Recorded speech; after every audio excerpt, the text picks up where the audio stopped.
Yo boshimni qotirma, bormayman men. Yangi yilda bormadingiz, tug'ilgan kunlarda bormadingiz. Hech bo'lmasa hayitda birrovga borib keling dadasi.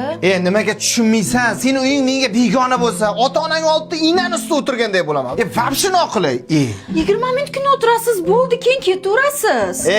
Bo'ldi. Kallani qotirma, 1 minut keyin bormayman. Gap tamom, vassalom.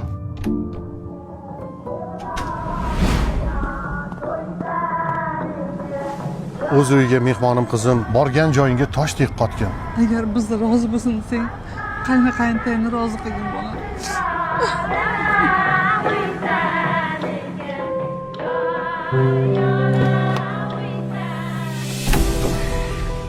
Voy, hali ham tayyor bo'lmadingmi? Qayerga boramiz? Nima lattalanadi? Bu ota-onang ko'rgani boramiz, bo'l. Xo'p. Aytgancha, qanchondasam ham bormayman deb qanday birdan boradigan bo'lib qoldingiz? Xotin, sen tug'ilib o'sgan uyingni, ota-onangni men uchun tashab kelding. Begona demasdan ota-onamni xizmatini qilyapsan.